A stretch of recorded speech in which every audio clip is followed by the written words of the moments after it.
everyone, welcome back to the Pretty Normal Me vlog. I'm really excited today because I'm in the Eva Peel offices today with Tracy, who is their resident nurse, and we want to talk. It was Cervical Cancer Prevention Week last week, it's Ovarian Cancer Awareness Month this month, and next month even, and there's a massive conversation that we need to have in general. So I'm here with Tracy today, and we, well, hopefully I'm going to answer some questions that I certainly have and that a lot of readers have got in touch with me about. Hi everyone, yes, thank you. So I have two roles. I am the Ask Eve's Information Nurse Specialist, and I'm here to answer any questions. You can email me, you can call me, you can find me on Facebook or on our Health Unlocked forum. And I'm here to answer any questions from any woman or any guy who cares about a woman, about any symptoms or worries she might have about any of the gynecological cancers. There are 5 of them, would you believe?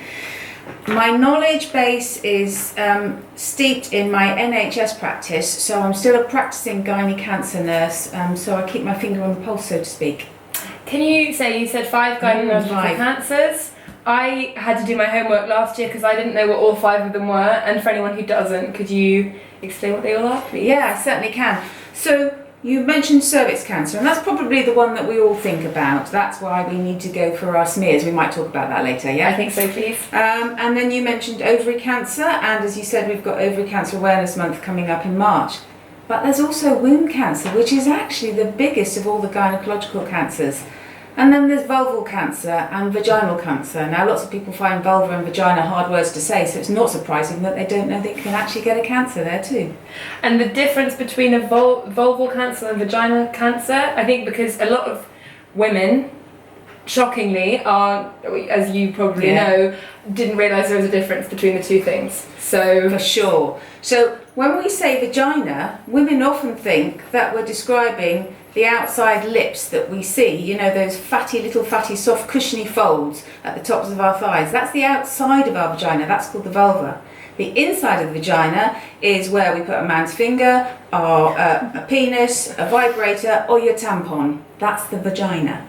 So, yeah, of course, I guess if no one knows the difference, then no one's going to know that there's actually 2 types of even, well, I mean, there's 2 cancers within that. Exactly, yes. Now, I know this is broad, but I think I probably wouldn't be alone in saying that I wouldn't have a clue, particularly since I couldn't name all the cancers, how I would even look for the symptoms of one of them. So could you, I know it's probably broad, but could you just highlight some of the most obvious symptoms for anyone who might be worried? Yeah, actually that's not too difficult, Emily, because let's go for the rarer ones first. The vulva, which we now know that's the squashy lips, the outside of the vagina, and the vagina itself. They're skin cancers.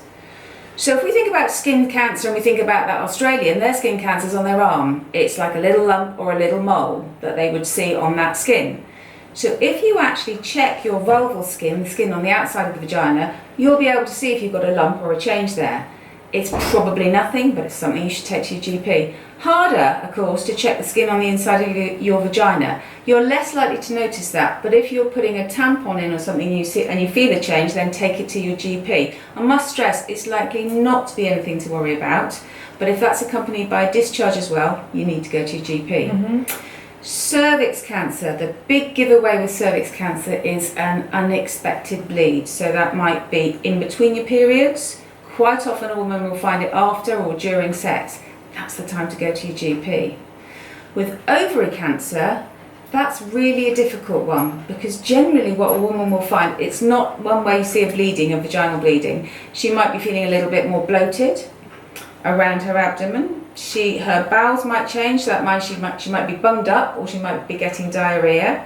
She might feel full after food. Well, I've just described myself having had a week of curries. So really, really hard to pick up. But it's something that's consistent over about 3 weeks, then she should go to her GP. And finally, the biggest cancer I was telling you about, womb cancer. The signal for that is an unexpected bleed. And it's really, really important that women go to a GP with an unexpected bleed.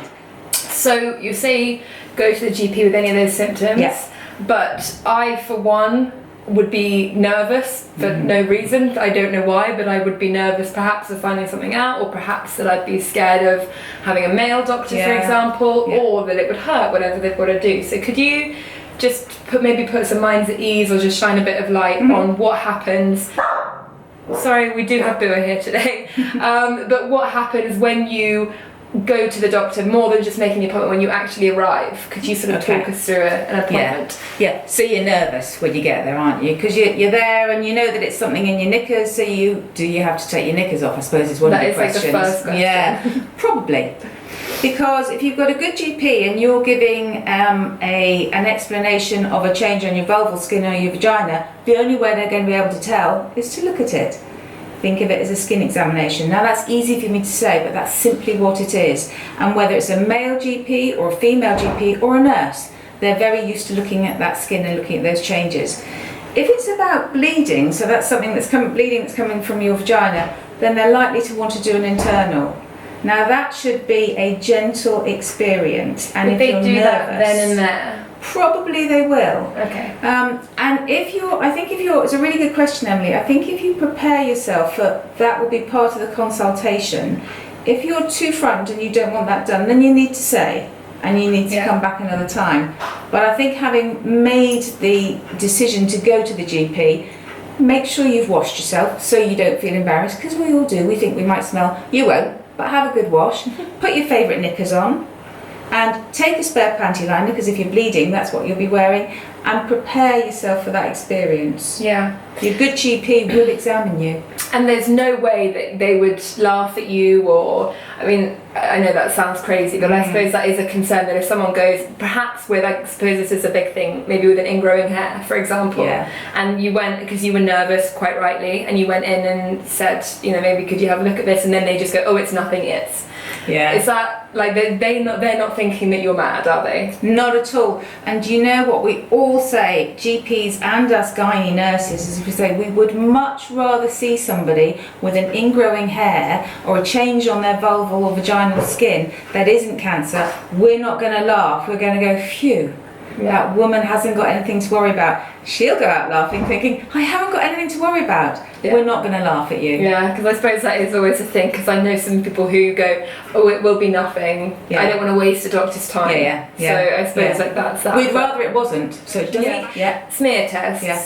So at the moment, there is a smear test in place for women over 25. Now, I read actually on the Eve Appeal website that over a quarter of people didn't go to their smears between 2015 and 2016.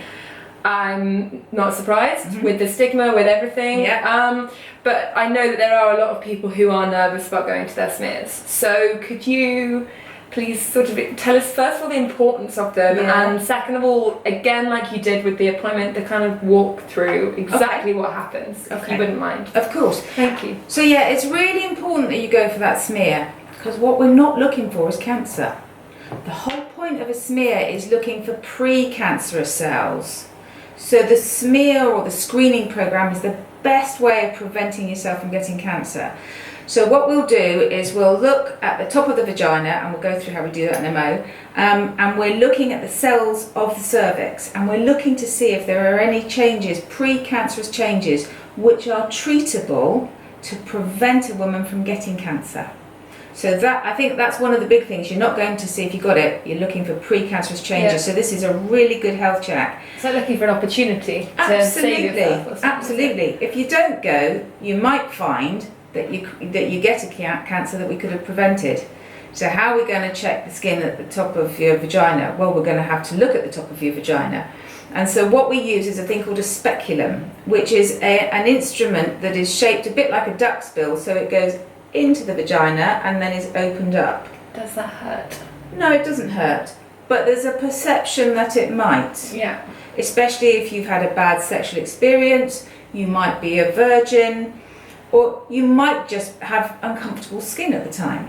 The speculum, so that instrument that I was describing, comes in different sizes, and I've been teaching women around the country with the Ask Eve service. You can say to your nurse or your doctor, I'm a virgin, I think my vagina is small, I tried to put a finger into my vagina, I can't use tampons, please can you use a virgin size speculum? They come in 4 different sizes.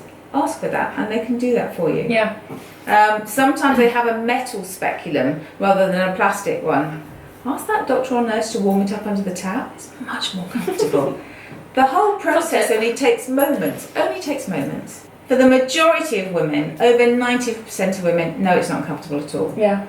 And then there's about 10% of women where this might be an uncomfortable procedure. Some women have a condition called vaginismus, where literally the muscles to the entrance of the vagina won't let anything in, whether it's for enjoyment or an examination. So for some women, it might take meditation, it might take breathing exercises. The important thing is you tell that doctor or nurse, I'm really nervous. And one of my top tips as well, and this is what I do if I'm putting a speculum into a patient, is I invite them to hold my wrist as I'm putting the speculum in. So I'm going down in between my legs now. She's got her holding me as I put the speculum in, and if she squeezes me, I stop. Yeah. And that gives her confidence, she's in control of me. Do a lot of doctors and nurses do this, or would they all do it if you ask them to? I think a lot do it, and I think if you ask and explain how you feel, they'll do it for you. Yeah. And then can you tell me, so they're not going to tell you right then and there what your results are, so how does that work? How long are you waiting for your results and that sort of thing? And the reason they can't tell you right then and there is because the skin that they and it's not a smear, as in they used to we used to use a wooden spatula, a bit like a tongue depressor to take the skin off the cervix. Now it's a soft plastic little brush. Yeah. So the cells from that go into a liquid which then gets sent off to the laboratory. Now, the good point, Emily, it's a good idea to ask the smear taker how long before I get results, because in different areas of the country it might take a little bit longer. Yeah. But around about 4 to 6 weeks. The other thing to ask is, how will I get my results? Will it come in a letter? Yeah. Or will it come in a phone call? It is likely to come in a letter saying, absolutely nothing to worry about, see you again when you're next called. It might say, we've seen some changes, and then call you back in.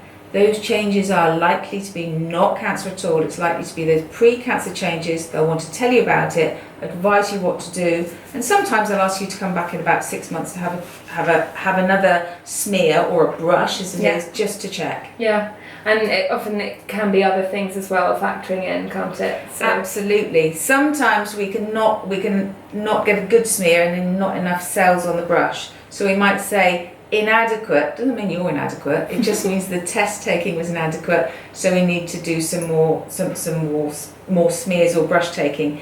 If you're not sure and you can't get an answer from your service, simply give me a ring and we can talk about it. Well, that actually feeds incredibly nicely onto Ask Eve. But can you just explain sort of, if we say for example I've notice something changed for me and I'm nervous to go to my GP, is that when I would call you? Is that sort of what Ask Eve is? So could you explain a little bit about the calls that you take or the work that you do here? Spot on. We will listen to you or read your emails about anything you're worried about, so anything goes. But Emily, you're quite right. Quite often you'll get that kind of, well, I've got a little bit of a discharge, but I've always got discharge and it's changed and my periods are regular and sex is okay, but this isn't normal. I don't know whether or not to go to the GP. Well, you're clearly worried about it because you're thinking about it, whoever you are. If you're not sure about going to the GP, that's exactly where Ask Eve will come in. Yeah. You can simply email me, because sometimes you might be a bit too embarrassed to talk to me. You might email me. Quite often I get email dialogue and then we have a chat on the phone afterwards. So whatever works for you. Yeah. And I'll talk with you about your symptoms and your worries, and you'll probably end up going to the GP because that's what we'll decide you need to do, and you'll probably be fine. But so it doesn't matter what the question is. I get tons of different questions. I get questions from guys as well, which is lovely because they care about their women. That is really nice. It's fantastic, yeah. That's cool. So you can do that if I leave your email address in the description box below. And then I'll leave a number as well if that's okay with you. If our watchers have another question, can they get in touch with you or can we? Yes, please. Absolutely. And it'll either be myself answering the phone or Karen, who's our information officer. She's absolutely brilliant and she'll always pass messages on to me. You can find us on Facebook as well and on the forum Health Unlocked. Yes, and Twitter, I think you're present on Twitter. Absolutely. I'm basically going to put all the links to the Eva Peel and Ask Eve service below. But I guess all that's left to do is say a massive thank you for coming on the channel and clearing up some much needed areas of confusion for a lot of people, I think. It's a pleasure and I look forward to the calls. Yeah, perfect. Well, please, honestly guys, get in touch with absolutely anything that you're worried about because there's no point sitting on your own with something like this. So, email address is below. Thank you so much for watching. I'll see you on Sunday and I think definitely my advice would be keep Tracy in mind, and then go and find the Eva Peel on Twitter, Facebook, everywhere else that you can think of. Alright guys, see you later. Cheers. Bye!